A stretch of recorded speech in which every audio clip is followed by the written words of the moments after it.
This is Defenders Podcast on TV Podcast Industries, and we are back with Marvel Studios Assembled, the Making of WandaVision. I just think it's going to be so shocking and confusing and exciting for our fans to dissect what we're doing and why, and for them to try and get steps ahead of us. And that's just very cool, and it's very satisfying.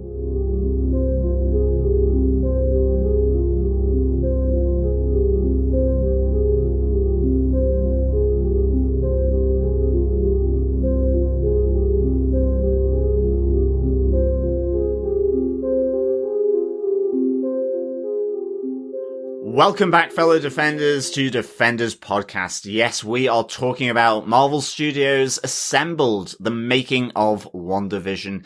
Plus, we are also announcing our pub quiz winner and, of course, the feedback pop winner as well. So yes, lots to do in this episode of Defenders Podcast. I am one of your Making of hosts, John. Welcome back. I'm one of your hosts, Derek. And rounding out this trio of pop quiz poppers, I don't know. I am Chris. I am Groot.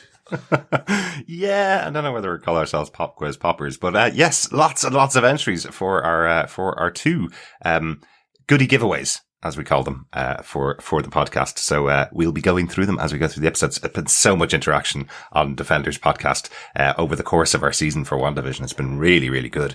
We did get a lot of feedback when we used to do Marvel on Netflix. We did all of those shows, and it's really interesting. Marvel fans really love to get their feedback in and get their theories in. So really enjoying the feedback and interaction we've had this season. Yeah, it's great to be back in the saddle for Marvel, and it's great to have the fellow Defenders back interacting, feedbacking, quizzing, you name it. Great interaction. So thanks, fellow Defenders, for that. Been really cool. Mm-hmm. Yes, and we don't have much longer to wait until we kick off. Well, again, 6 days and counting until we kick off the next season of Defenders Podcast on TV Podcast Industry, where we will be discussing Falcon and the Winter Soldier. Yes, the Falcon and the Winter Soldier 6-episode series. A little bit longer than the episodes we've gotten of WandaVision, and really, really excited. I know we've mentioned it hundreds of times in the show. I'll mention it again. Definitely my favorite Marvel movies are Winter Soldier and Civil War, because I love Captain America and I love his cast, and I'm really hopeful they can deliver on that promise of those two of my favorite movies in a TV show. Yeah, and with Zemo as well, like, what a great character he was, and the way they played him in Civil War. Yeah. Really, that was inspired, I think, certainly from my side. Loved it. So I'm great to see Zemo come in. I keep wanting to call him Nemo, but he's not a fish. Not Baron Nemo. No. Yeah. He could be. He literally takes off the mask, and then there's a skin mask, and there's another one, and it's like, it's me, Nemo! And his sidekick Dory. Take down the Avengers. Finding Zemo. Yeah. I'm also really happy to see that Sharon Carter is going to be jumping up as a main character in this series. Sharon Carter in the comic books with Captain America has always been really central to his stories over the last 20, 30 years. So even though she only appeared in the movies for a very short amount of time, I'm really excited to see what they do with her when they have a much more long form of storytelling. That's going to be cool. So really excited to see that next week. Yes, hopefully they'll bring up the awkwardness of Captain America and the kiss. I don't think they will. They did exclude that from the previously on special that they did on Disney Plus. Captain America is an intergenerational kind of dating guy. Well, he couldn't have imagined that he would see Peggy Carter again, right? I know. Time travel. Who would have thunk it? Yeah. But that perfectly brings up our homework for all our fellow Defenders. Yes, this week, not only have you, if you have not watched WandaVision, the making of, what are you doing here listening to us? Okay, probably the pop quiz and the feedback quiz. Yep. That's fair. But pause, go watch the making of and come back to us. But there is also the 4 Legends mini episodes up on Disney Plus as we speak. It is Falcon throughout the MCU. It is Winter Soldier throughout his journey in the MCU. It is Zemo and Sharon Carter. Mm-hmm. Yes, they all range between 6 minutes, I think, for Falcon, 7 minutes for Winter Soldier, and then a 4 and a 3 for Sharon and Zemo, respectively. So there you go. Not long. You can knock them all out in a few minutes, or space them out throughout the week. But that is your history, your homework before we get into Falcon and the Winter Soldier next Friday. And we really do hope we get the same kind of interaction throughout those episodes of Falcon and the Winter Soldier that we have through WandaVision. Speaking of interaction, we did have our pub quiz for the whole season of WandaVision. So I think we're going to kick off there and choose a winner of the pops that will be given away for our pub quiz entrance. Yes, before we kick in, just a quick reminder to pop on over to our website at tvpodcastindustry.com. That will help you subscribe on any Wiccan or Android-loving podcast player. You can also catch us up on Spotify, on Apple Podcasts, or any good podcast place where you want to listen to podcasts. Or evil, we're there too. Yeah, I suppose. I just we don't who was the villain in WandaVision? Who is evil? Who is just misunderstood? That is the question. There you go. But gentlemen, I think it's time we go to the pub. Yes, the WandaVision Pub Quiz, fellow defenders. Thank you so much to everyone who has been furiously scribbling down their answers and sending them in to us for the Funko Pops from WandaVision. Yes, both Wanda and Vision in Funko Pop form. Yeah, absolutely. Yes, so let us kick off with the questions and answers from each of the episodes, and then we will select the winner randomly using Google, I guess. Well, using technology. Exactly. Using technology, Exactly. yes. Yes, our question for WandaVision episode 1 was, what 4 courses was Wanda cooking for Mr. and Mrs. Hart? The answer was lobster thermidor with mini mincemeat turnovers, chicken a la king with twice cooked new potatoes, steak Diane and mint jellies, and a pineapple upside down cake. I'm hungry now. I know. And ended off with breakfast for dinner. Yes, exactly. Exactly. That's what she's using her powers for. Our question for episode 2 of WandaVision was, what are the stage names Wanda and Vision take in their magic act? The answer is Illusion, Master of Enigma, and Glamour. Yes. Yes, references to the comic books there that we couldn't talk about in the episode because John had chosen that as the question and Chris couldn't reveal that it was from the comic books because it would have given away the answer. I'm sorry. It's sorry. okay. Yeah. But they're very 2-bit comic book heroes, so it's fine. Yeah. You just kept them in obscurity a while longer. And we have given this to people that just said illusion and glamour. We didn't have to have the Master of Enigma in there. Yes, exactly. But exactly. if you did, you win my love because you're using their true name. And the same with the courses. If you got lobster, chicken, steak, and upside down cake, it was also included. We're pretty lenient here on the specifics. Question 3 was, according to Dr. Nielsen, what fruit stages of pregnancy does Wanda experience? The answer is, after 4 months, it is a pear shape. The embryo is the shape of a pear, or the size of a pear. After 5 months, a papaya. After 6 months, a grapefruit. After 7 months, a pineapple. And after 8 months, a honeydew melon. Yes. So they were the stages that Dr. Nielsen called out there. And of course, we saw these different fruits as well throughout the episode, which was quite nice. There's some really good extra feedback in on the answers, just describing exactly how it played out throughout the episode as well, which is really good. Yeah, excellent. And just remember, if you eat 4 pizzas in one sitting, yes, you too can have a honeydew melon in your stomach. Love it. Question 4 on episode 4. Dr. Darcy Lewis detects colossal amounts of this acronym emanating from Westview. What is the 4-letter acronym and what does it stand for? That 4-letter acronym is CMB, or Cosmic Microwave Background Radiation, or ripples of radiation from the Big Bang, which do play into the hex quite a lot. Certainly do. They also provide a lovely sitcom series to be viewed from your advanced military base. Absolutely. Next question for episode 5 was, what birthdays do Billy and Tommy celebrate with a birthday cake in the opening credits? The answer was 1st, 2nd, 3rd, 4th, and 5th birthdays. I wish I could do that. That 5 in 1. Yes. It's very important because the question was, what birthdays do they celebrate? So it is their first, second, third, fourth, and fifth birthday that they celebrate. So unfortunately, we did lose a few people who just said their fifth birthday, because the whole joke is that they're celebrating 5 in 1 year. Or in one day. Or in one cake. Or in one cake, exactly. Yes, they were kind of like a souped up version of Queen Elizabeth, I guess, with multiple birthdays going on in one go. Exactly. Yes, question. Hello! Yes, question 6. What street is at the junction of Alice Avenue? It is Rolling Hill Drive. Yes. We did give it to those of you who just said Rolling Hill, which could have been a feature, but it is Rolling Hill Drive. It's the border of the hex. Border of the Hex, and of course, the infamous meeting of Vision and Agnes, where she dupes him, that we see in flashback. Exactly. Speaking of Agnes, our question number 7 is, what house number does Agnes live in at Westview? This was in the post-credit scene for episode 7, and it's 2804.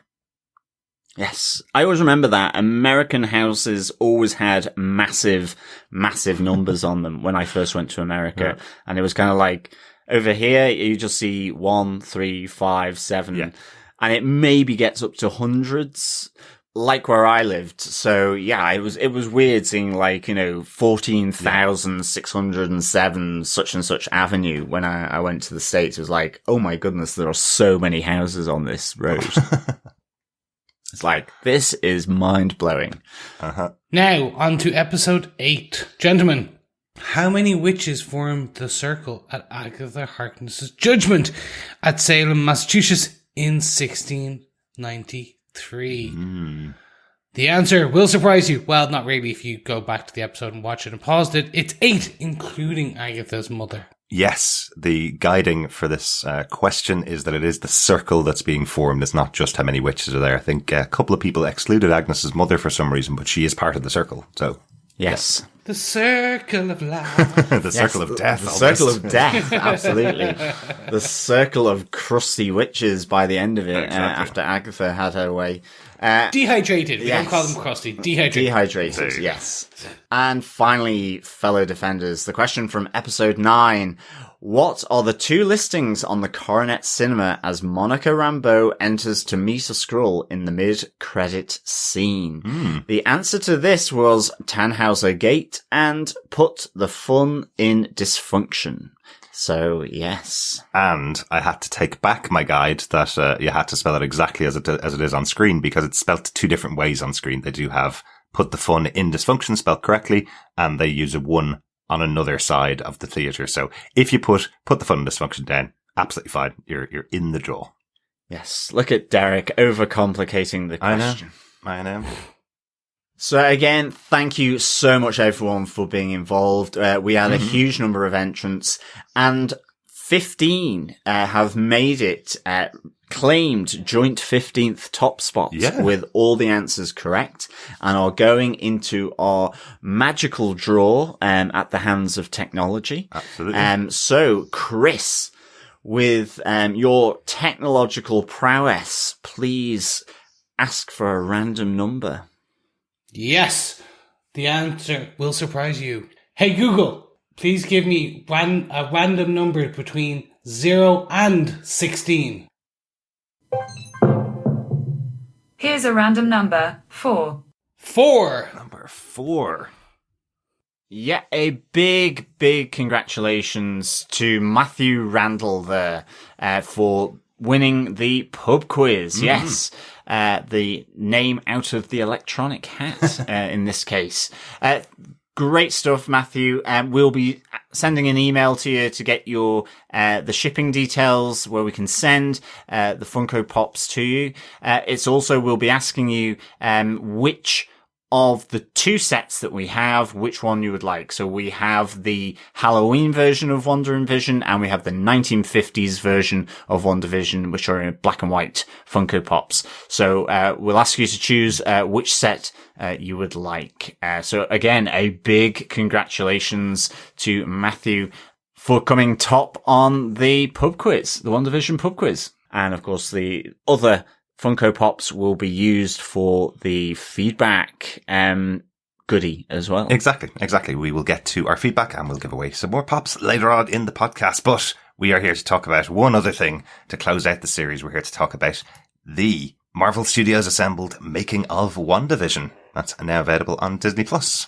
Yes, let's get on to the Making of WandaVision. Yes, just this Marvel Studios assembled, and it goes behind the scenes of the Making of WandaVision. Yeah. Just in one episode, not like, say, with The Mandalorian, where they did a making of around about half an hour for each of the episodes. This is just for WandaVision in its entirety, looking at behind the scenes. And I think there's a little bit more of also explaining the storyline as well as you go through this. It's not just purely a making of.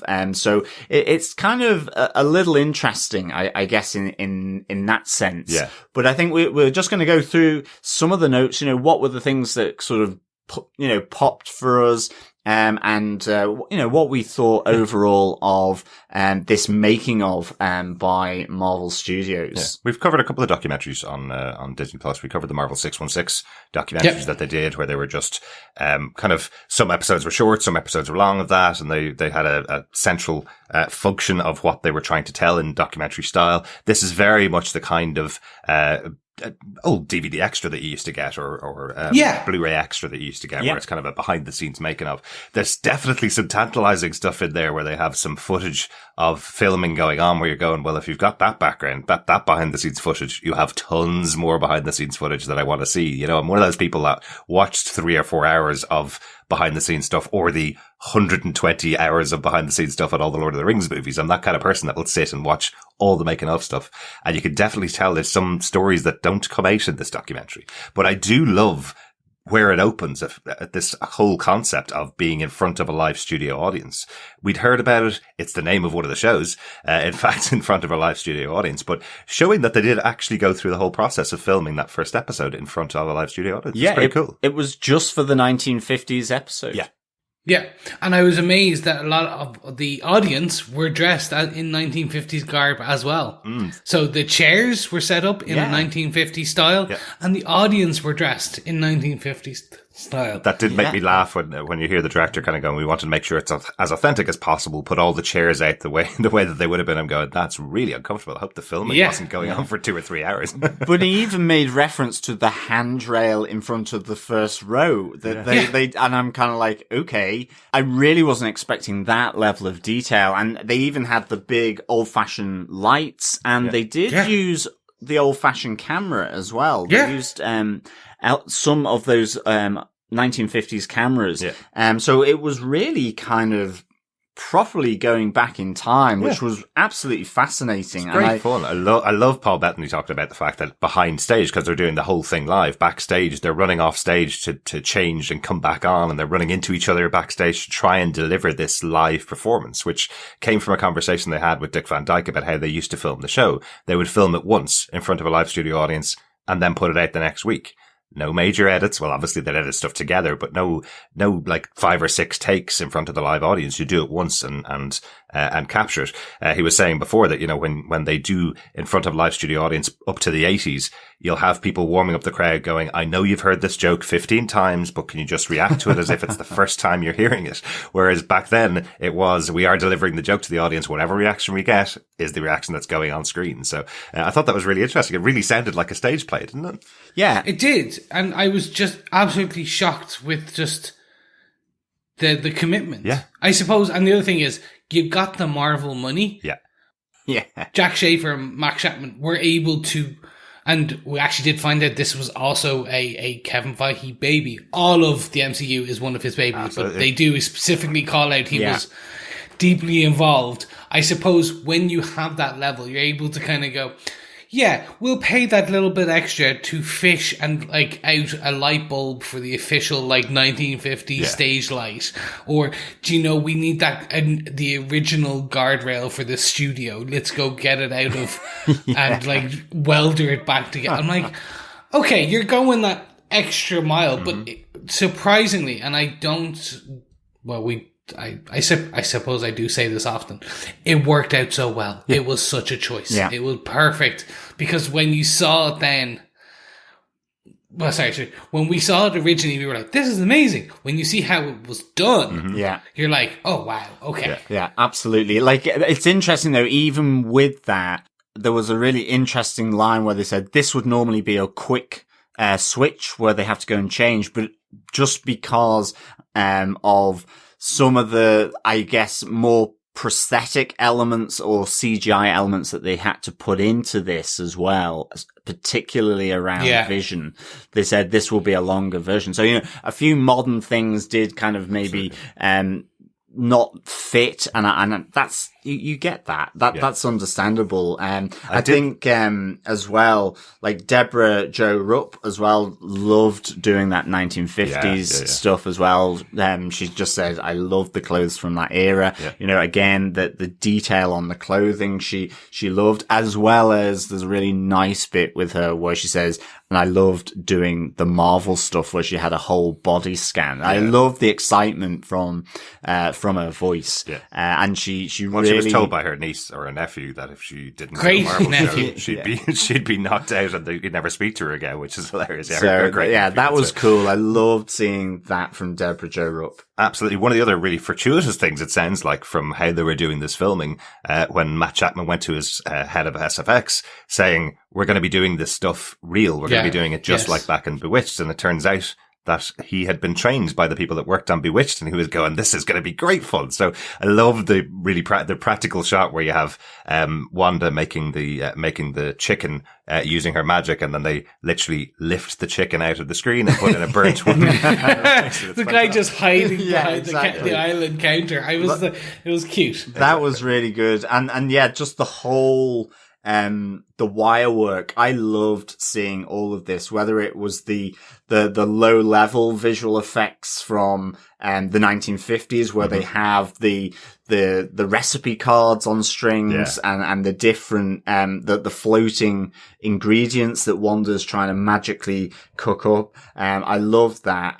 As well as just, I guess, the modern day wire work of seeing Agnes suspended above the road, or Wanda down in Agnes's basement, sort of hog-tied, I guess. As well as the really good one, just that low-level flying wire work with Vision. It was just, that was really cool. I loved all that. I think it made it really just, that was so interesting for me. I was wondering in that 50s set though, I would love to have seen a camera shot, say from middle of the audience seating, just to see, can you see anything once all the cameras are there? Because those lights, those like period lights from the 50s were big. They were really big. They kind of seemed like they hung down quite a lot. And of course, but the other interesting thing that came out of it was that I guess they provide the panorama shot for the audience, because the really interesting bit around the camera work, how it's very stationary for the 1950s, and it gradually becomes more fluid and different angles as you move through the different sitcom periods until you have the full widescreen element being shot, like the battle between Agatha and Wanda above Westview. So like even just that the evolution of the camera work from 1950s sitcoms, and I thought that was really fascinating. That's really interesting. Yeah.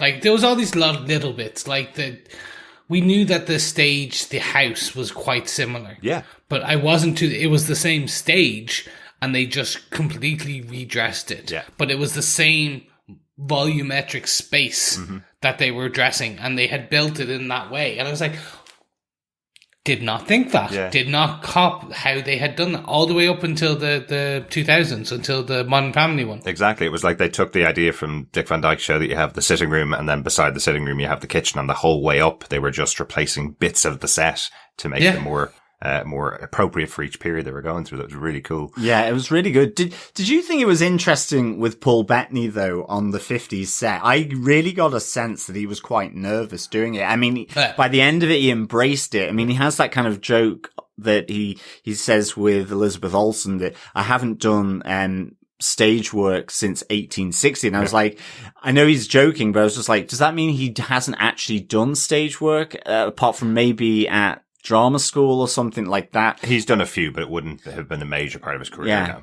Yeah. I guess the interesting difference, isn't it, with this is that it's live, not only for the audience like you would get in the theatre, but ultimately Matt Shakman as a director needs to get the shots as well. That it's like double pressure, I guess. But I love that he seemed really nervous because, and then he did embrace it, because when they were introduced on stage and at the end when they were taking the bow, it felt like he was copying Catherine Hahn with some of her gestures, and it looked like she was much more comfortable in that situation. Yeah.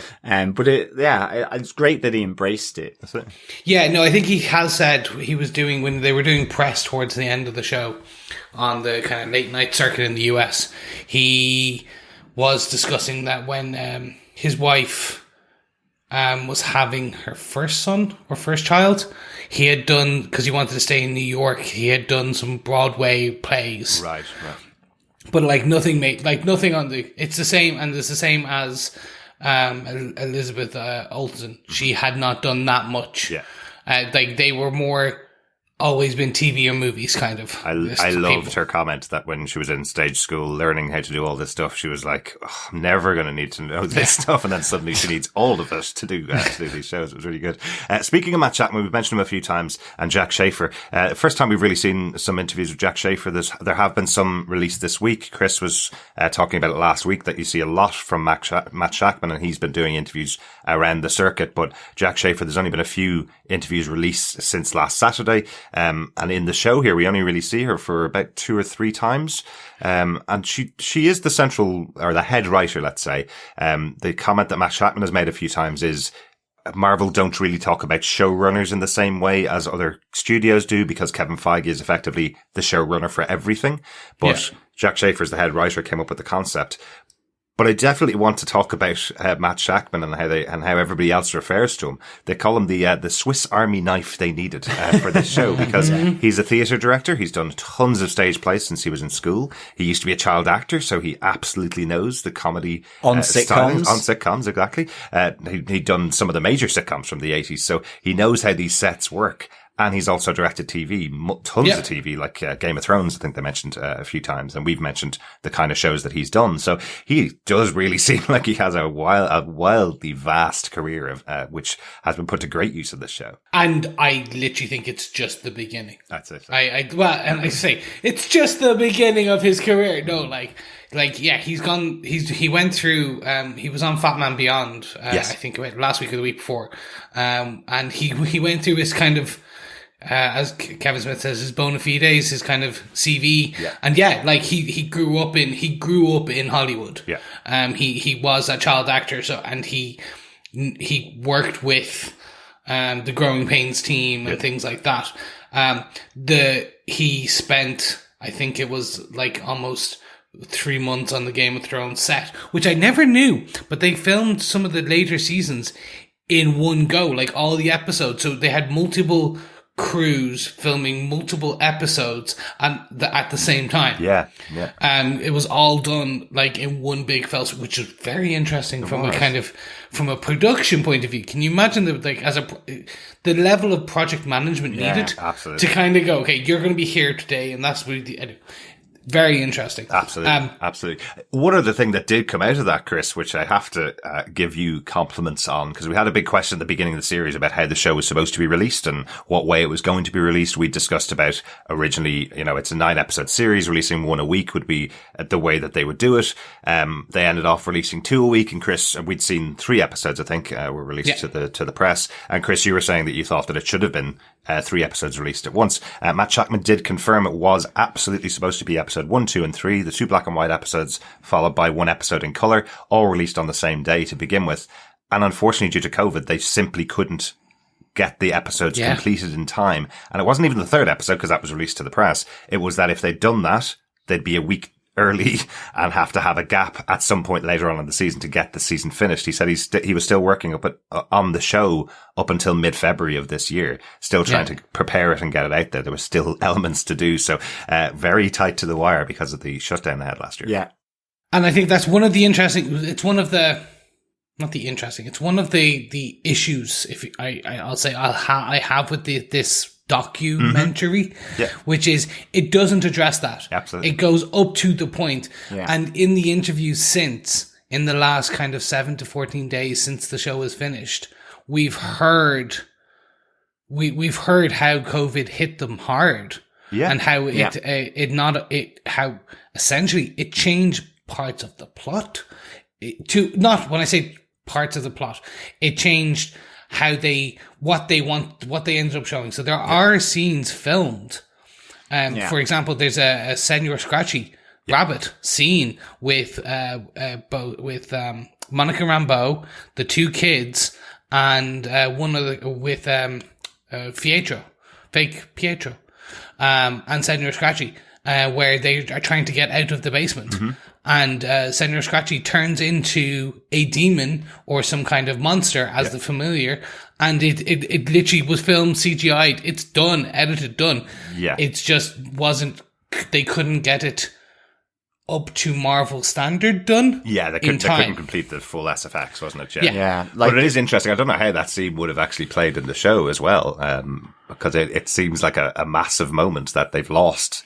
With no follow-up afterwards, really. We know they lost a fair few things because they couldn't have Kat Dennings back to film her role at the end of the season.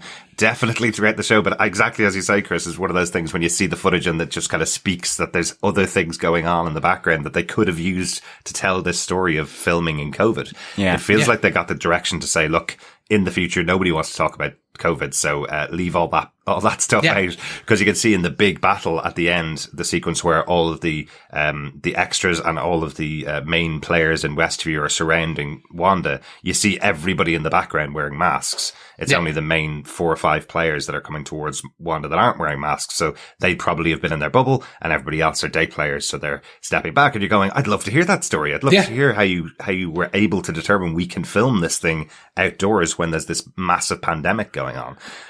But it seems like they got the direction not to do it. It's and I mean, I think they don't really have that. I think for me, I would have loved to have seen more screen time in this with Jack Schaefer, but also her with Matt Shackman, because I think he drops off in this a bit as well. You know, he's very much there talking about the 1950s episode and the challenges around that, which was excellent. It almost felt to me that was a bit like when on The Mandalorian they described the volume, how this new piece of technology was being used and what it could deliver. And this was like the reverse of that. And I think it would have been really nice seeing, like, on The Mandalorian making of, having Jack Schaefer, Matt Shackman, and Kevin Feige sat down discussing those intricacies, maybe with one of the staff writers, some of the SFX, like they did in Mandalorian. I really enjoyed that from The Mandalorian. Yeah, I loved that. Where they had that kind of round table discussion about the process, the technicalities, all this kind of thing. Well, we get 3 kind of pretty short snippets of Jack Schaefer right at the start, and then just nothing. And I just think having those 3 main players involved, along with supporting people in production and SFX and what have you, at differing times, would have been really, really good, because, you know, you just kind of got the sense that Kevin Feige came on set and said, no, you're not. I mean, you didn't know what he was saying. So you were kind of like, in my mind, I was like saying, no, we're doing it this way. Like, he kind of, it was almost a bit imperious of him coming on the set. And it would have been really nice just to have had that 3-way discussion between those players with other people at various times around a specific thing. I think that's kind of what I missed a bit from this, to be honest, because there was a lot of talking about the actual plot, as I said, which we don't really we've seen it. need to know exactly. And you know, it's like when they almost introduced Vision and Wanda as to how they got the parts and their role in the MCU right at the start, and I just thought, what would have been better, that would have been incorporating, we have this great bit from the SFX leads in this talking about, the standard of the MCU SFX work, and it had to match that within the TV and showing it in that way. Because that was a great conversation about how, effectively in filming in black and white, you had to have blue vision effectively. That was really, really cool. Because they still had to do the SFX work to effectively map his head and track his movements and map Vision's head onto all that work that Paul Bettany was doing. Were you really surprised at that? I was really surprised that it's always been completely CGI, his head. I was really surprised that. I always thought that over the years it was some type of makeup work that was being done on his face, augmented in some way. But I never realized it was effectively him in a bald cap painted and then CGI put on top of his face for every time he is in that version of Vision. Like, I love the special effects person saying to Matt Shackman, "Do you really need him to be Vision here?" and Jack Schaefer saying, "Do you really need it? Because that gives us a ton of CGI work to do in this really simple episode where we're not supposed to do any CGI." So I really like that. Yeah. No, I absolutely loved it. And I've never seen that scene with him and Jon Favreau doing the Jarvis voice. That was hilarious. Again, you don't know whether it's true or not. Paul Bettany is known for trolling fans, particularly, but that idea that Favreau called him up and said, "I really need a very boring voice to deliver pieces of dialogue," and I thought of you initially. You don't know whether that's Paul Bettany being self-deprecating, as he always is, or just having a joke, but it sounds like a very funny moment to me. It sounds like something Jon Favreau would say. It does. I was just jumping back slightly. There's two aspects. One on Jack. The question I have is why she wasn't out more in front, and I think is probably a personal opinion. Maybe it's a personal decision. Perhaps, yeah. But so we'll see. We'll know more now as we get into the Falcon and the Winter Soldier. So it depends on whether the director is pushed forward. So in the interview processes, or whether it's the writer as well. So it could be. It can be. I think it might be depending on who's more comfortable in front of cameras and interviews and things like that. Potentially, and the world is a very different place now as well. Like if they're on a media tour where they would absolutely bring the director, the head writer, and the cast together to go to multiple places. They did that with all their shows on Disney. Whereas I think this idea of having to set up a Zoom call with a bunch of journalists and have them take down their notes and put it out is it's not as much fun, in some ways. So, definitely this week there are a couple of, interviews with Jack Schaefer, which have some really good quotes from her on her experience on the show. Yeah. She did say she's busy at work on something else already. Excellent. So stuff, I'm so interested to see what that is. I'm wondering if she's been in a writer's room on something else. Very likely, yeah. We know she worked on Black Widow 2, which is coming out later on this year, so we know that she has got her ties with Marvel. Yeah. So potentially Captain Marvel 2 is in the writing right now as well. It apparently even closer than we think. The other one I found, just because I think this is so interesting, in an interview that was released last night, Mephisto was never considered for this. No, we definitely know that. She has literally turned around because Matt Chapman was saying kind of like, "Oh, everything was up in the air, everything was on the table," and she literally turned around and it came out yesterday. She was like, "No, we never considered the demonic kind of Mephisto. He was never on our board from a writing perspective." And I was like, oh, you just like I know so many theories have just died. Yeah. But that's the great thing about the theories is like speculation is fantastic, and then you kind of that's the thing, you get the process of what she was doing, and I kind of wish some of those interviews had been in this making of exactly maybe as and when it was filmed, they couldn't have reacted to the fan theories so much, but just even having that sort of, contrast of this is how we developed it. Yeah. This, and maybe that's just a little too close to the Marvel process within this, and probably Feige was like, no. And it's a shame. They would give too many secrets away as to, I don't know, who knows, but, again, another theory. Maybe, but you're right, Chris. The comparison between the two of them with Matt Shackman when he was on Fat Man and Batman, or Fat Man Beyond, sorry, he was asked that question about Mephisto, about the theories in general, and he just kind of said, I love the theories. Theories are great. They fuel how much fun everybody's having watching the show. And Jack Schaefer presented with pretty much the same question. What did you think when people started thinking about Mephisto? And it was very much, I went, oh no, because that has nothing to do with our show. And I know what's happening. I know what's going out every week. Are people going to be massively disappointed with this theory they came up with? Yeah. We talked about it a lot in our feedback section last week as well, about this idea of, did theories play into what people's perception of that final episode would have been, but it is fascinating to think that they had their own plan for the show. They thought certain things were going to land certain ways. And that's absolutely what you need to do when you're writing a show. For example, the Evan Peters casting was purely to talk about grief and what it can do to a person. It was, Wanda should know in the back of her mind that this isn't her brother, but she's willing to accept it because of the grief that she's gone through. Whereas that turned into, the X-Men are coming to the Marvel Universe, the mutants are coming. They say they didn't intend that to be as big a thing. They knew it would be a fun casting for the audience, but they didn't think it was going to turn into everybody expecting to have Professor X appearing in the final episode.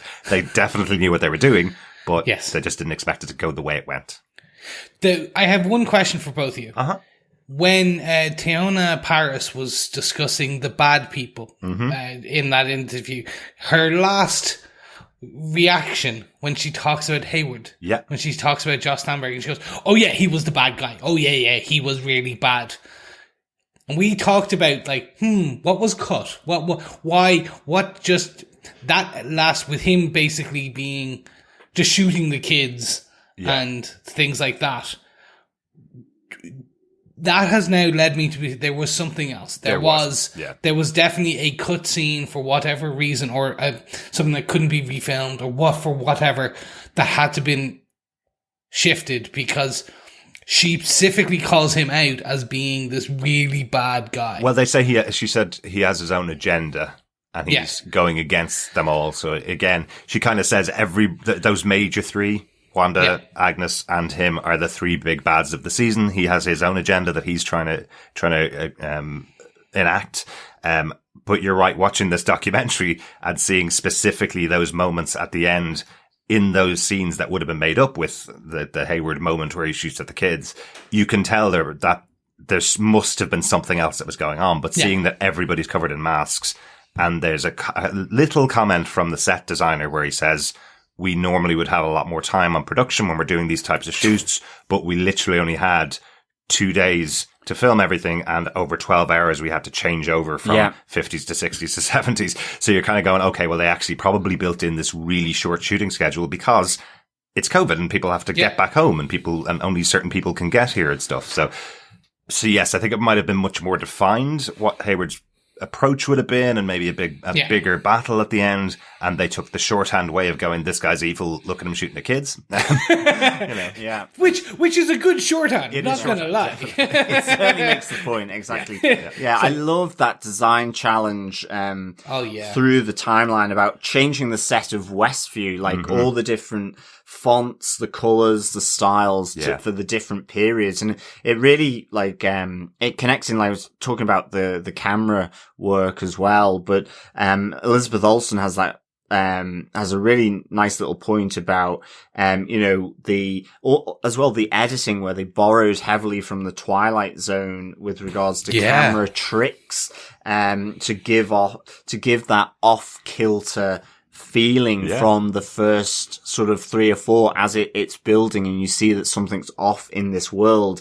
The jump cuts and the repetition, all these different techniques, which was really good, as well as then the whole musical piece of the different themes, and the WandaVision motif that runs through the different sitcom themes. I love the bebop jazz for the 60s. They kind of said, 50s, we were all kind of knew what that would be. Yeah, and the one era that everyone seemed to have an affection for, from Jack Schaefer, Max Chapman to the two, composers for the music was the 80s. You know, they had grown up or they were children of the 80s. And even Elizabeth Olsen saying this perm wig is awful, but I'm kind of getting used to it and quite liking it. Yeah. Like just the costume design. And I think one of them, people actually went out in this stuff back in the 80s, and it was like, they did. Yes, I did. I had the most psychedelic tracksuit ever, and I'm like going... And a perm. And leg warmers, and really dark lippy and very deep eyeliner. Well, I had 4 older brothers, so I was dressed as a 70s kid all the way through the 80s with hand-me-downs. Me too. I did like that with Elizabeth Olsen saying, you know, well, I was born in 92, so I didn't really experience the 80s, but I'm kind of experiencing it now. So that was quite fun. The composers. I think before we kind of wrap up into final thoughts on this, I want to talk about the composers. Absolutely. Can I give you a quick piece of feedback from Twitter from Matt Murdoch, Musical Concepts over on Twitter. He does some great work on a podcast where he analyzes music within TV shows that he covers. He just sent it a quick message to us after watching the documentary. He says that was pretty good. 2 things I never really considered, one of which I'm really embarrassed about. He said, number 1, having the crew dressed up in period for live shoots is a great choice. And the second one, that musical motif in every single theme tune. Wow, I should have caught that. Shame on me, says Matt. He's very good at picking out the use of the themes throughout various shows and how they use it in the background of the music that's going on, the score that's going on. So it was really interesting to see the 2 composers sitting beside each other, showing you how they incorporated the basic theme into every single one of the 5 theme tunes, wasn't it? Yeah, I was absolutely both shocked, amazed, and just like, oh my god, it was so perfect, and it was like da da da da, and then he just did that little like, and the 70s. And the 80s. Exactly. And the 90s. Yeah. And it was just like, What I said in response was, I did notice it, because the reason why you notice it is because instantly, as soon as you hear the theme tune, you're singing it, because you already know the tune before you've even heard it. Yeah. Before you've heard the 80s version, you've already heard the 50s, 60s, 70s version in your mind, so it catches you really quickly. WandaVision. WandaVision. The bit that I was, again, slightly like, it was Agatha all along. Did not really. Obviously, this was filmed before it became a charting success. Number 1 on iTunes chart. Yeah. So I was absolutely like, again, this was the kind of like, I would have did a drop take if they could have on that. Yeah. To kind of go, and what did you think? And how was the like? Are you happy with the reception of like it charting? And they just didn't have that, and I was like, you probably did not know it was going to be that big of a song. Exactly. The only nod that we saw to it was the absolutely wonderful moment where Catherine Hahn does her laugh to camera, her witch laugh to camera for about 10 minutes and walks away and goes, that was fun, wasn't it? Yeah, and she just slaps the tree as well. Yeah. She was like, great. Yay! I love that. It's so infectious, that laugh. Brilliant. I mean, the thing is, she's kind of become a meme sensation as well, with the wink and with the laugh. So good. But I loved, I loved the kind of enthusiasm and sparkle from Catherine Hahn in this. Just saying that, you know, her character was this blooming onion, and in it, the true center of it was this fabulous, witch. And she couldn't actually conceive of any other part that she would want to have in the Marvel universe other than, Agnes. And I think that was, it was so, great hearing that enthusiasm. And let's hope that, she's back. So, read this yesterday, so we're recording on the 13th. On the 12th, it was slipped that I think it was by Matt Chapman again, that yes, they have written her in a way that she will specifically so she can be used in upcoming Marvel projects. Exactly. So the ending was done in that she can be called upon. Yeah. And when pressed, kind of like, well, yes, of course, you want to do that with all your characters. If she had gone to jail, she would have been available. Yeah. And he goes, you will see Catherine Hahn in the MCU again. I hope. Because everyone was just like, we have to see her. Like, we have to see her again. And so, in what? I can only assume Doctor Strange 2. Or Loki, or, there's loads of Loki is the already future. filmed and cut. That was my bit. Yeah. So, in theory, that's wrapped. They're still doing principal photography on Doctor Strange 2 in London. Absolutely. But the decision would have been made possibly months ago as well on it. So, I mean, I guess that's the thing. It could even be that in terms of writing, it's just they had to make sure that she wasn't dead, basically. So that because she was already being included in some way into another project, it's if Agnes or Agatha was going to die in that one, where they might start to go, oh, okay, maybe not, have that decision. But, it was great seeing Agatha. Absolutely. I think she's going to be in the next Spider-Man movie. Anything else about the making of WandaVision before we shut this part of the podcast down, boys? And the only thing the only other note I've got is I really like the discussion of the old comic costumes that they wore on Halloween. And I really, Paul Bettany loved it, obviously. He talks about how high that waistline was put with those shorts. But also with Elizabeth Olsen, you can really sense the journey that she's been on in Marvel, that she would not have wanted to go anywhere near that costume when she started out. It was a quote that was out there from her original interview back when she did Age of Ultron, where she said, I will never wear that type of costume. But as she says, look at the context, look at the number of years you've been there, and actually very different situation. And the immersion in this world over time, and that she ended up loving, putting on the Scarlet Witch Halloween costume, the old school comic, look. And I thought that was really good from the two of them. I mean, Paul Bettany absolutely, it came across that he adored that crazy outfit and how just,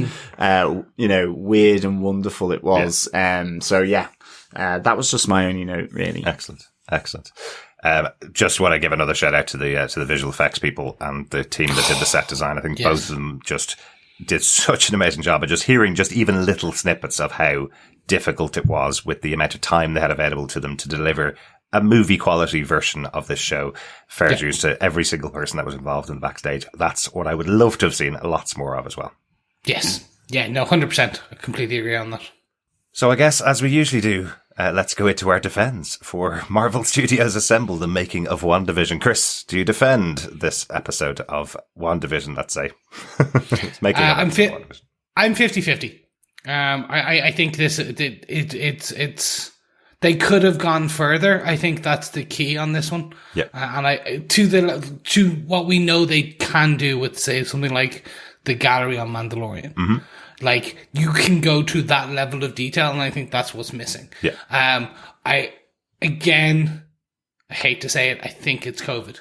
I think COVID just wrecked production towards the end, and it also probably wrecked pickups for this documentary, and they just kind of had to stitch together without the final recordings. Yeah. Because even the interview parts look like they were done during the original filming. Yeah, much earlier on. Much earlier in the kind of production. Yeah. So I think that's it. So I'm like 50-50. I was like, yes, I think you just could have gone further. So hopefully for the likes of the Loki one, maybe, where now they can, like, months past production, kind of, you can now, some film sets are up and running. Hopefully they'll be able to kind of dive a bit deeper. Yeah. But yeah, I'm 50-50. John, do you defend this episode of The Making of WandaVision? Yeah, I mean, I do. I defend it. I'd give it, 3 spanks out of 5. I think. I think you mean spanks with an X, not like smacks exactly. On the yeah, exactly. I think. I agree with you, Chris. I think it was just probably cut out by COVID. And I think it would have maybe panned out slightly different, but nonetheless, it really just show the homage to the US sitcoms in here. And there's some really good stuff in here. I think particularly around, the camera work, the SFX, the live studio audience, the music, and how they, the design challenge of putting it. That is that's in there as a whole, but I think, it doesn't really feel cohesive, but it's in there and it's really fascinating. I think the main thing I would have liked to have seen is just Jack Schaefer, Matt Shackman, and old Kevin Feige having that round table, like I mentioned before. I think that would have been really cool. Yeah. And who knows, it's kind of the first one they've done of that. So, even their kind of extras on the MCU Blu-rays that you see kind of are pretty low key, when you compare it to like the Lord of the Rings, aspect. Yes, no pun intended.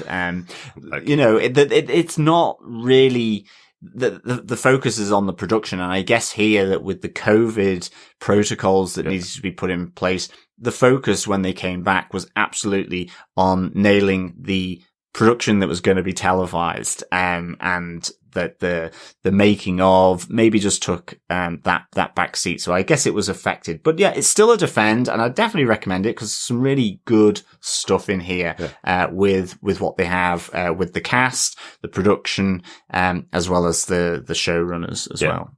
Actually, there's one person in there, Tiana Paris. I absolutely loved her excitement when she was being interviewed about the role as Monica Rambeau. I really did. It was so infectious watching her. And you see most of the other cast that have been in Marvel movies in the past, they obviously are really enjoying their roles on the show, and that's great. Even Catherine Hahn, a seasoned actor, but I think Tiana Paris really carries off how excited she was to be on the set. It was really infectious watching her in there. Yeah, absolutely. But Derek, do you defend Marvel Studios assembled the making of WandaVision? I do, because I like behind the scenes stuff, but I absolutely could have taken 5 or 6 episodes of this, which are all about 20 minutes, one focusing on the music, one over the course of the 9 episodes, one focusing on the special effects over the course of the 9 episodes, maybe a special on the one in front of the live studio audience. There's a way of doing this that gives you so much more how we made this kind of information.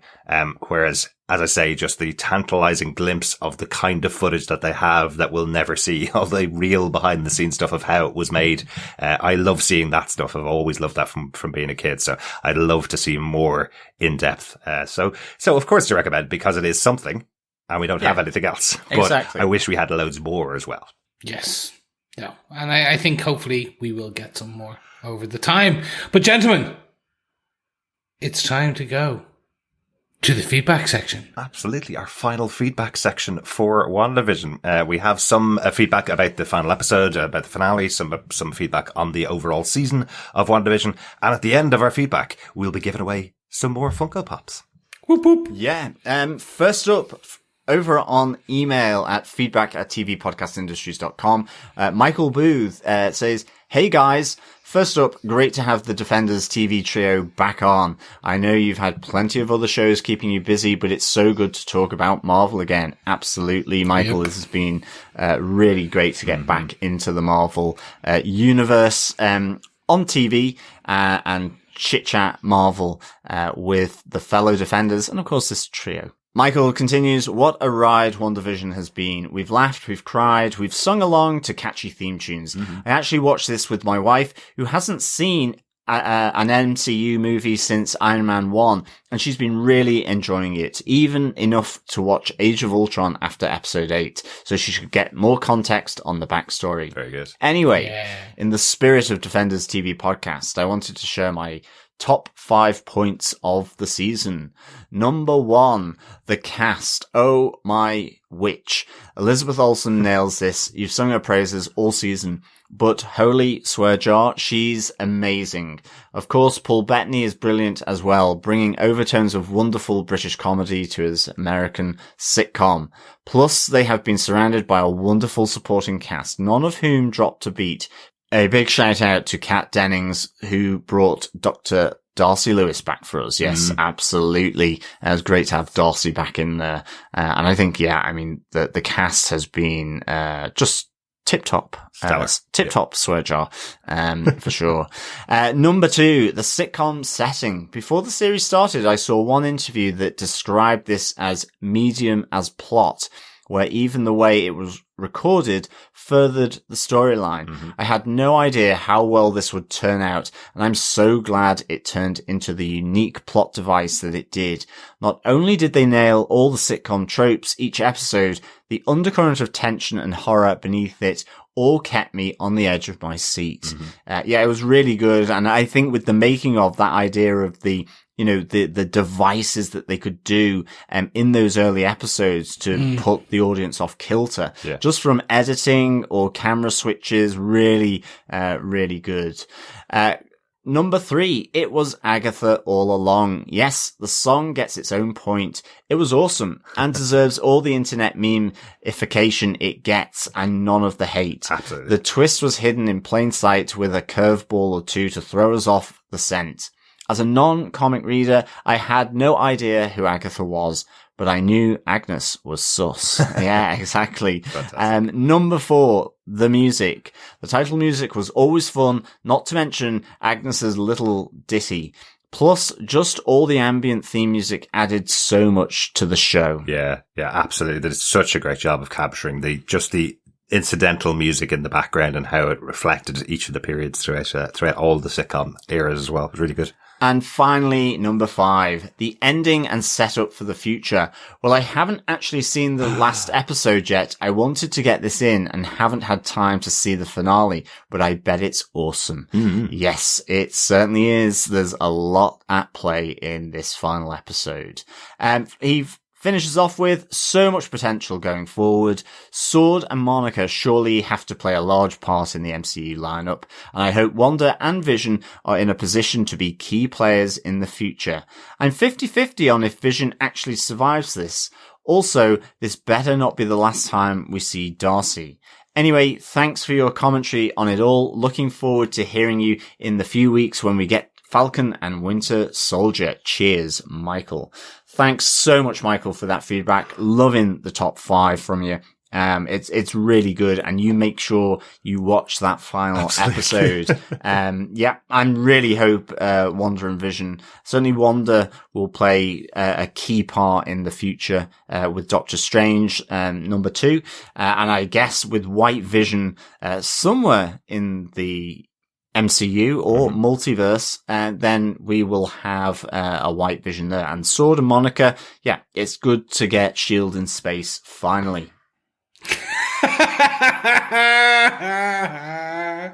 Right.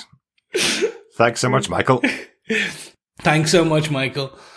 Absolutely. One other thing, we did get lots and lots of pieces of feedback on everybody that's been sending in their pub quiz answers throughout the season. Been really good fun. Thanks so much for keeping me entertained as I've been pulling out your answers for each individual episodes. So we do have some feedback in from some of the people that have entered the pub quiz competition as well. Yes. The first up is from Chloe, who said, "Hello, I had fun listening to your podcast. It was really fun to listen to, and I loved the quiz. Here are a few things I wanted to write.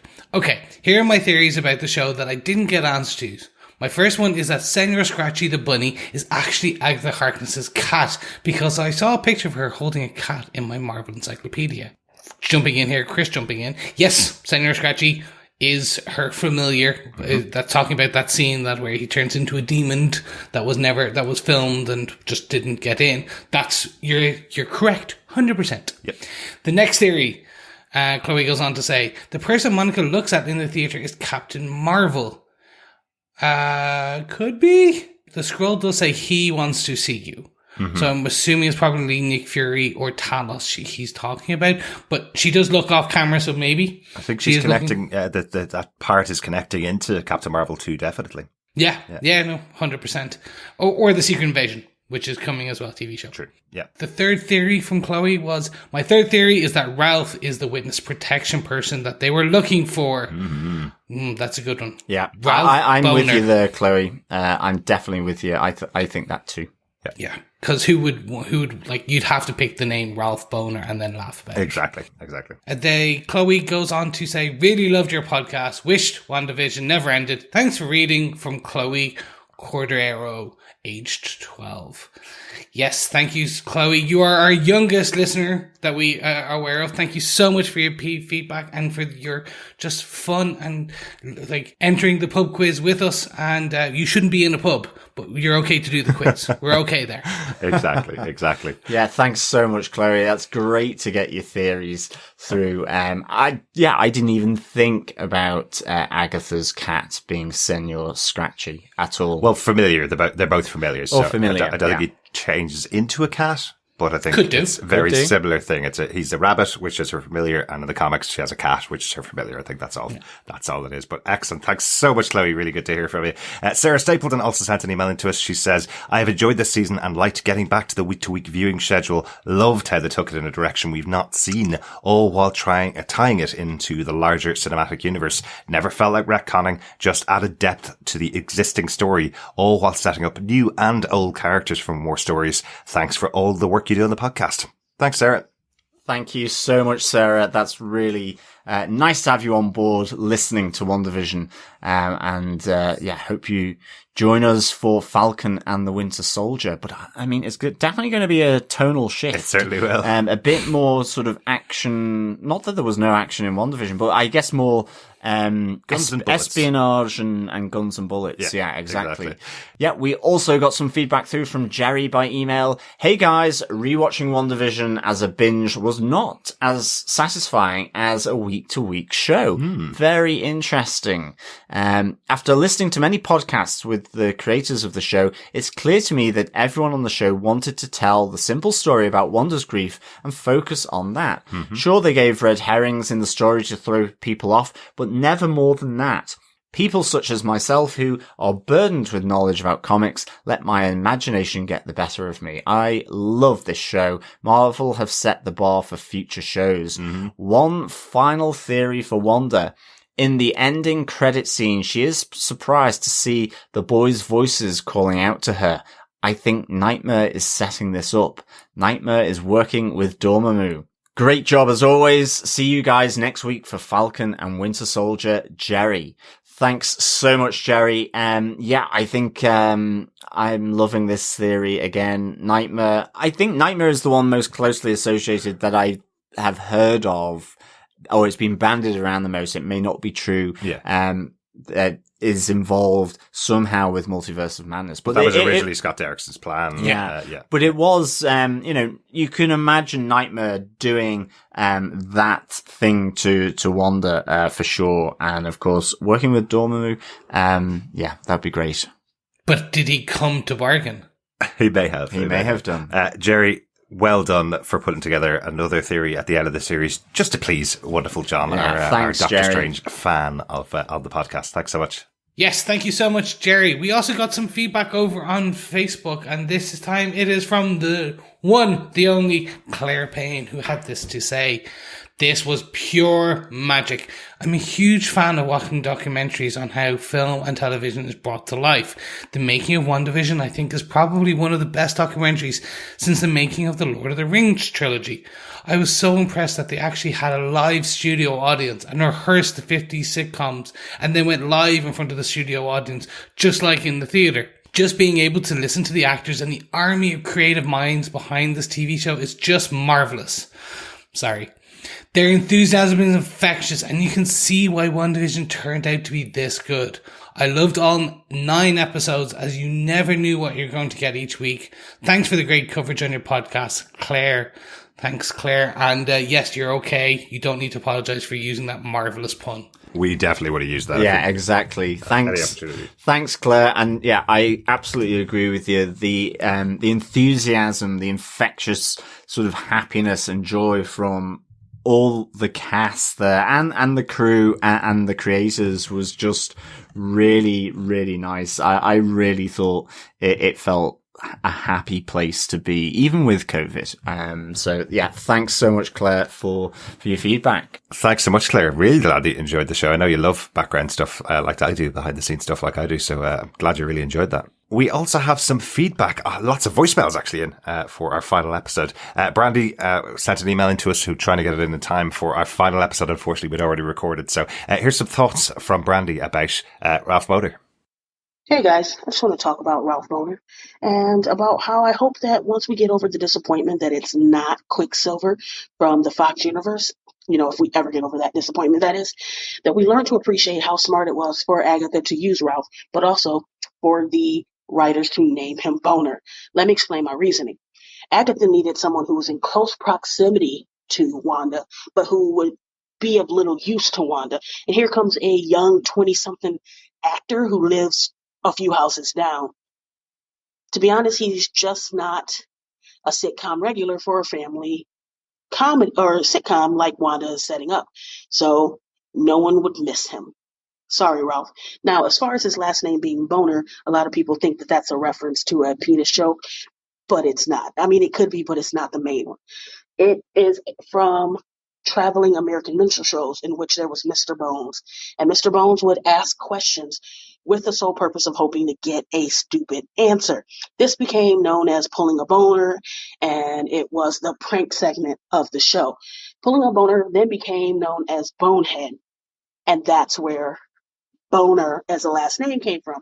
But let's not also forget that his aesthetic and the way he talks and acts is very much like Boner, Mike Stevens' best friend in Growing Pains, one of the shows that Wanda liked. Thank you.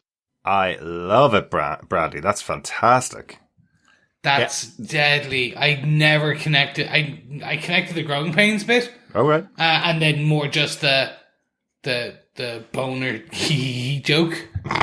that was boner joke. Like because it's just Evan Peters plays that term so well. It's like boner, Beavis and Butthead. Exactly. Kind of like that. But the rest of it, that's fantastic. It is. Thank you so much. I love the history of it, of the traveling minstrel show being the funny piece, kind of, trying to get the laughs and the jokes and connecting it into the sitcoms as well, and the whole aspect of it going to Boner and then Bonehead and the derivation of that. That's great stuff. Thanks, Brandy, for that. And yeah, it is. It's a useful writing device as well. So that was awesome stuff. We've had some great theories still continuing and great information still continuing in the feedback after WandaVision. It's going to live long in the memory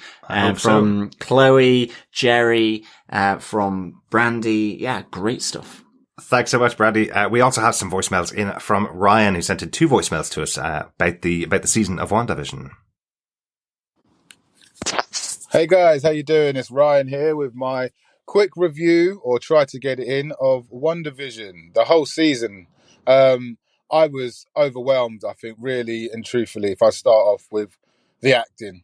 Paul Bettany, Elizabeth Olsen, Agatha, I've forgotten her name now, it's shot out of my head, but the acting, but with those 3 alone, I was blown away at times. The final scene, the Vision scene, Vision versus Vision, absolutely great. The battle of the minds instead of the battle of the fists was absolutely amazing. Agatha and Wanda with their final scene, graphics I thought were really, really good. Really, really paid off us not having any action scenes throughout the whole 8 episodes.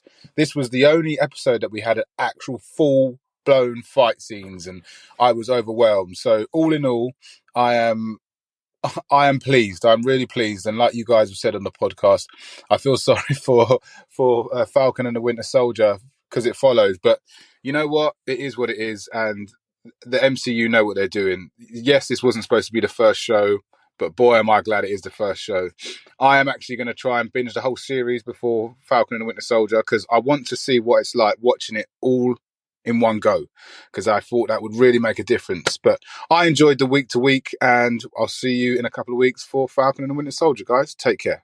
Thanks, Ryan, for the voicemail. Yeah, it was phenomenal set of action sequences. They're both in Westview, above Westview with Wanda and Agnes or Agatha, and as well with the two Visions.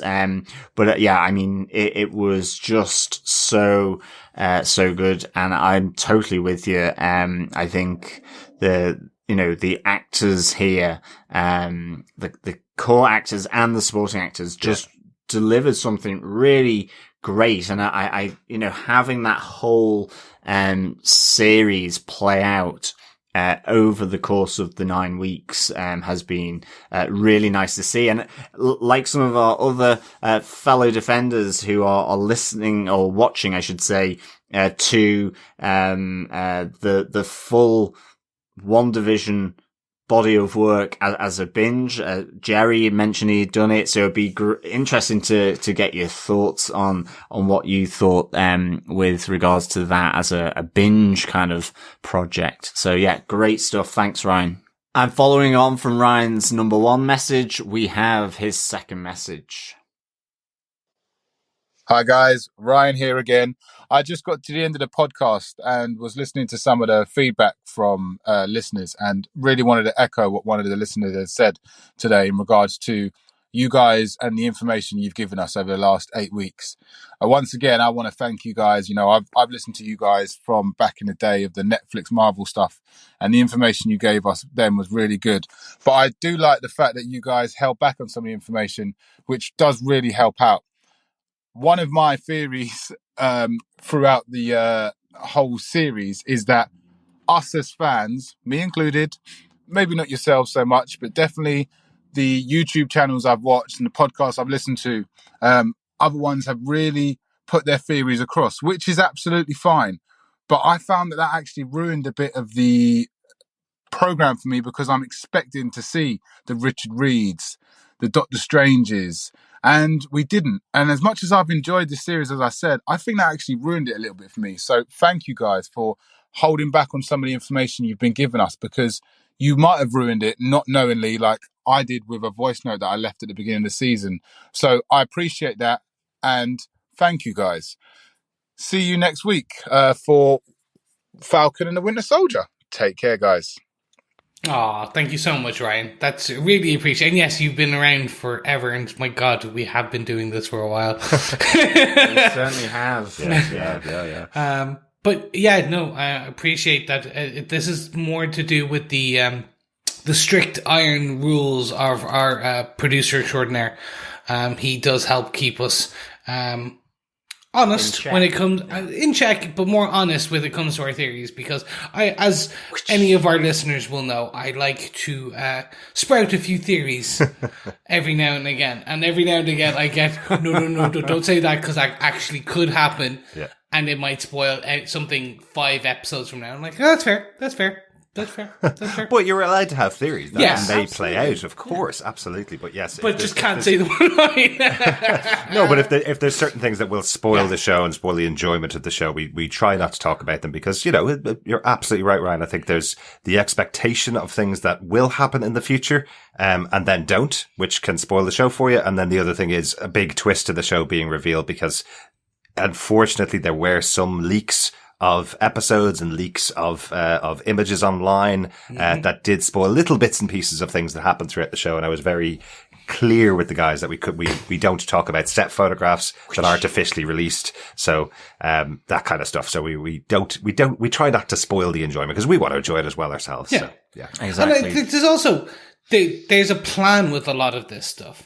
There's a plan from the director, from the showrunner, from the writer, from the marketing department. They have a plan of how they want things to play out. It's like video game leaks, or movie leaks. I try not to I don't retweet them or promote them, because I'm like, no, that's some poor lad in marketing. And it's happened to me when a thing has leaked ahead of our official announcement, and you're like, oh no, I have this big cool thing. This big cool thing that I wanted to show people, and people had to go, oh my, I had this whole plan in my head of this audience reaction, and it went 48 hours before, and I'm like, oh, okay, well, yeah, no, that's true. Absolutely. But thanks once again, Ryan, and great to hear from you. Hopefully we'll hear from you again throughout Falcon and the Winter Soldier as well. That's it for all of our feedback. Everybody who sent in feedback throughout the season has been put into our virtual hat to get some Funko Pops of the WandaVision characters. Got 2 available to send out to the winner. Chris, do you want to give us the technological choice of who it is? We have 51 unique fellow defenders who have sent us in feedback throughout the series. That is massive for a podcast. Huge. Sure. Anybody who listens to podcasts, you generally hear 1 or 2 people that send in feedback, or occasional people that send in feedback, but we got absolutely loads throughout the season. Thank you all so much for sending in your feedback. Absolutely. Yes. Thank you so much, fellow defenders. Lovely stuff. Lovely stuff. So, gentlemen, drum roll, please. Hey, Google, randomly give me a number between 0 and 51. Here's a random number, 14. Congratulations to Richard Blaze. Yes, well done. The virtual talking hat has provided your number here. So that's great stuff. Thank you for providing your feedback over the course of WandaVision. It's been really good to get your thoughts as well. And been great to hear about Alfie's experience watching the show as well. Richard's son Alfie has been watching the show along with Richard, and did send in for the pub quiz, and did send in some feedback as well. So that's great that Richard has won the Funko Pop. Excellent. I'll be in contact and get you details to send out the Funko Pops to you. Whoop whoop. Yes. Do you think that Google might rebrand their devices to the virtual hat, John? Yes. It's alive. Our hat's alive. I do have a Google virtual hat if you want one. I love it. Thanks, everybody, so much for all your feedback throughout the series. As we mentioned multiple times, we'll be back next week with Falcon and the Winter Soldier. Woo! Oh my God, I'm so looking forward to that. If you also want to hear anything else that we're covering, we're also covering Pennyworth, which comes out weekly.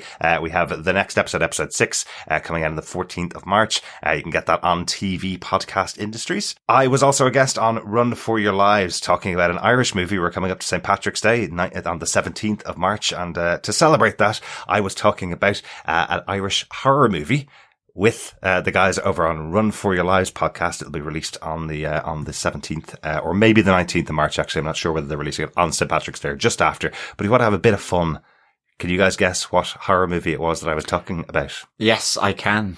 Quite accurately as well. Yeah, so can I. I also watched it. It was Grabbers. It was Grabbers, yes. Like get a Funko Pop. I might give you a Funko Pop, yes. Yes, if you haven't seen Grabbers, it's a good fun movie set in Ireland. Very recently done, but we have a good deep old chat and a good laugh at the Irishisms and the Irishness of that movie. It's great fun. Is that the one where you have to be drunk so you don't get eaten? That was the tagline for the movie, but we do discuss that. Okay, good. And of course, if you want to know anything about the dread Dormammu, then of course I was recently on the Tomes of Evil podcast as well, discussing Dormammu in his comic form. That's right. With Russell there from Tomes of Evil. So if you want to check that out, please do. Absolutely. It is an epic, so make sure you put some time aside or have it on in the background whilst you're, I guess, gardening or walking or whatever it is. If you want to get 3 hours of exercise in, that's a good one to listen to. Finally, we are going to be recording a little guest spot on the Superhero Show, which you'll be able to find on any good podcast catcher.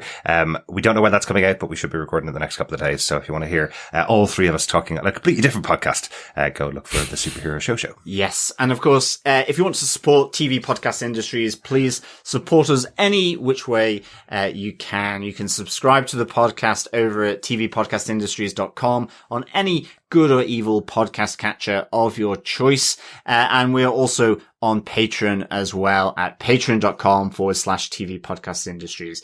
Our Facebook group is facebook.com/groups/TV Podcast Industries, where all the feedback, all the loveliness, the lovely community of fellow defenders, fellow industrialists, fellow Gothamites, you name it, are all in the mix there, where you can provide your comments and feedback on any of the shows that we cover.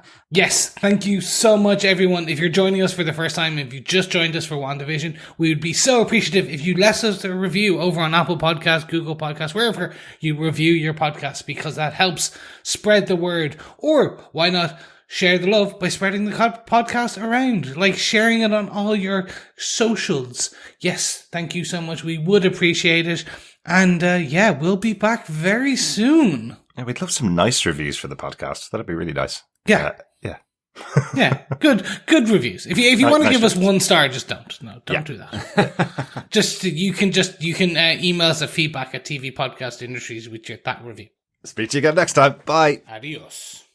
Yes, thanks so much, fellow Defenders, for joining us. It is a pleasure chit-chatting with you, as always. And remember, keep watching, keep listening, and keep defending. Bye. Yay! Bye. Ciao, Bella. Chef's kiss. Mwah.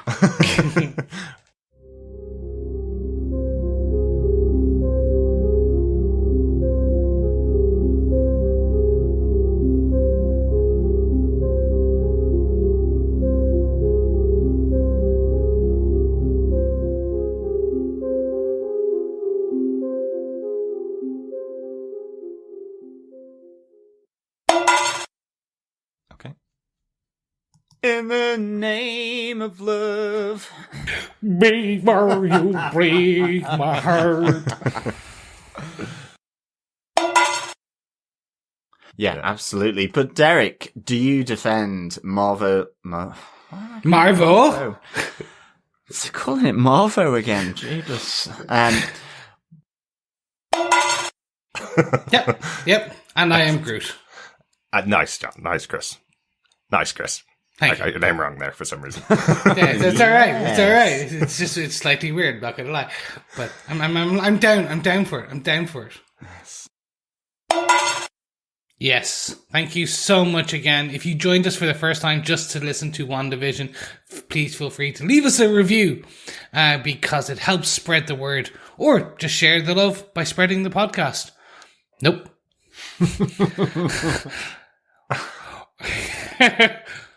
Or yes, virus. Yeah, exactly. It's like COVID. Spread the podcast. Oh my god, can we keep that? Make it exponential. Yeah.